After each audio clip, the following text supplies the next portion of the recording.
is 10 times harder in the winter. It's December 1st, you guys. Good morning. We're starting out a productive day in my life vlog. I have a lot to do today and it's still pretty early, but I'm trying to like slowly get out of bed.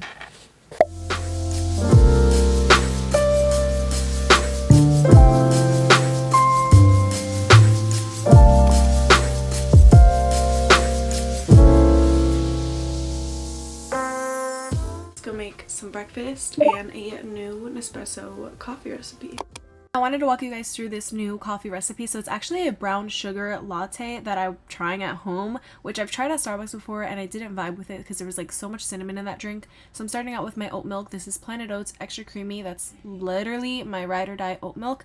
And then I get the brown sugar, and this is dark brown sugar. I wonder how it would taste with light brown sugar. Maybe I'll try that. Let me know in the comments if you guys have. So I just add like a little bit. I always start with a little bit, and if I need to add, I will. So I add like a little bit of my spoon that I have there. And then one of my new favorite pods right now is Bianco Doppio. I think this replaced Bianco Leggero. That was like my old favorite. And these are double espresso pods, so that's why they make a latte, because it's less than just their regular coffee pods, which are like 7 ounces. And then once that's done brewing, obviously I just pour my milk right on top, and I just love how much foam it gives. It's like the perfect amount of everything. The pod matters, your milk matters, and the brown sugar was really good. It's so good. I just came back to my desk because I showed you guys also my new recipe. It's really good. I came back to my desk and I'm about to get some admin work done. Some things that are just a priority. It's December 1st, by the way, and I know I would typically be starting like Vlogmas today, but I'm still trying to push out like consistent content for you guys and holiday content. I'm also thinking of doing a lot of like little holiday shorts and stuff, but I don't want that to like overlap my vlogs. That's the only thing, is I don't want it to just be repetitive like with what I'm posting for shorts and then my YouTube videos. I'm trying to think of a creative way to just keep on being consistent for you guys, but I have work to do this morning on my computer. Then we'll continue with everything else that I want to get done today. I'm going to be doing my hair, so it's a lot. It's December 1st. I posted a TikTok. I'm ready to get my work submitted for the day because I have some things from November that just need to be like tied together.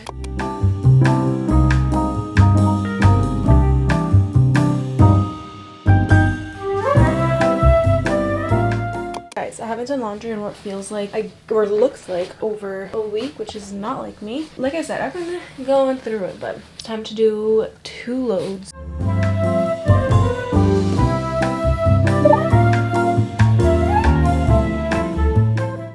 Okay guys, I filmed this a few days before I was filming this video, and I wanted to include it because this is something new that I've been doing when I'm at the gym, kind of like either before or after, mainly after because I feel like it helps me stretch. But if I just feel like doing a lighter workout, it really depends on what I was doing, but this day I was doing legs. So I've been implementing like Pilates movements that I've learned through like aloe moves or just in general into my workout routine. Also, a week of workouts video is on the way. Comment down below any specific things you want me to include in these types of videos, like what I eat in a day or anything like that. But I feel like these movements now coming into, you know, we're almost fully into the winter and then spring will be here before we know it.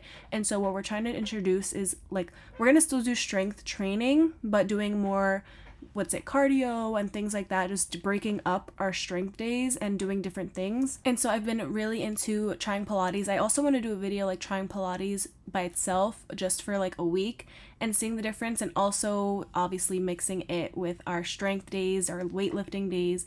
But I've been really liking it, and like I said, it really allows me to kind of stretch my body and also engage my core and really focus on aligning my body and more core movements, because I feel like it's just so important for like day-to-day functions, activities, like things like that. Like I know like F45, for example, it's like functional training. So I kind of think of this as like a guide, because I feel like Pilates and like strengthening your core and really focusing on movements and breathing is very important in your day-to-day like life activities. So that's what I've been doing, just implementing some of these into my routine, and I really have been loving it. Highly recommend Aloe Moves if you guys are interested in like a subscription based thing that you guys can learn from. I'm sure there's so many out there, and obviously just like looking at YouTube videos and just finding what works for you. But I feel like it's very important to mix things into your routine, and I've definitely been loving it.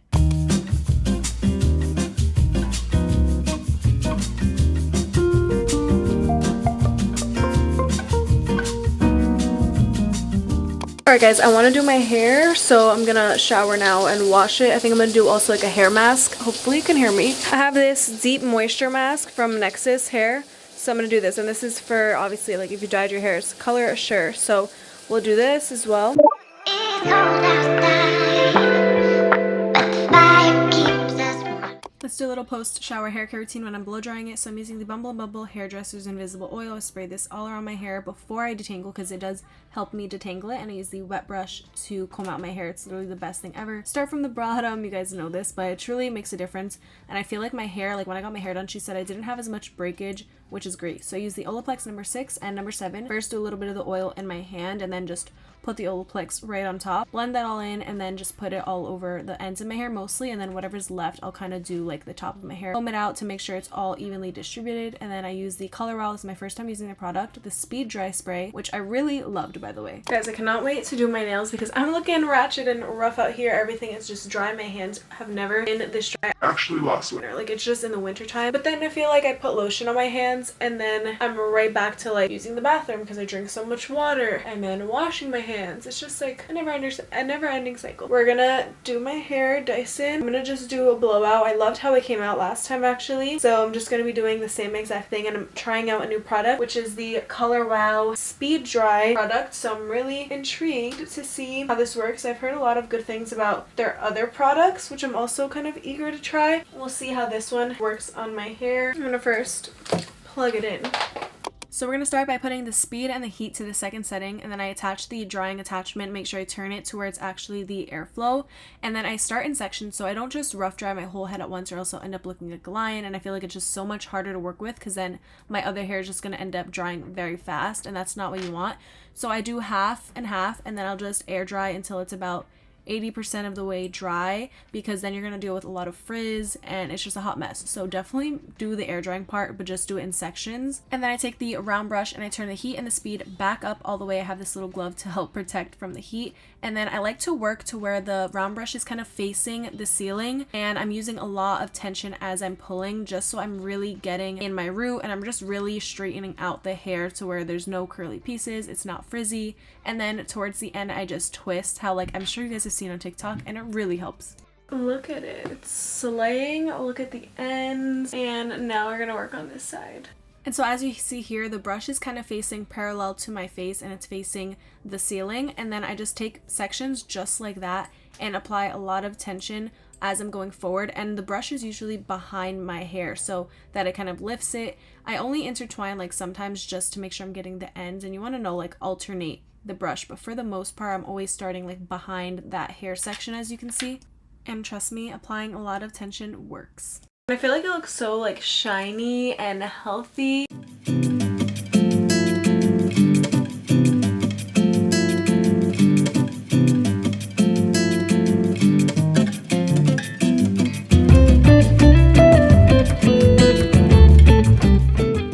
Towards the end, as a little trick that I did for this half, is once I was done and I wanted to do that little curl, I kind of wrapped my hair up. As you can see here, I'm just going up. I'm not really brushing it through. I just pull it up kind of like the air wrap, and then I start twisting. So if you need help doing that little twist, just wrap it up like you're like using the air wrap. Alright you guys, I can literally say that I think this is the best that my hair has ever come out using the Dyson or like doing a blowout. I think I nailed it. I think I nailed the routine of it, and I think that product also helped because it's just like another factor. But like my hair also just looks so healthy and shiny, and it feels so soft and it doesn't look frizzy. I'm obsessed. Like I'm actually so happy about it, and it's perfect because tomorrow I have a fun day plan, and that's like, well, that's why I wanted my hair to be done for like the weekend and stuff. But wow, I think it came out amazing. 10 out of 10. And to end off the night, I wanted to do some goal setting for December, and I'm actually trying a new method where I'm like doing my reflections just in a different way. So I did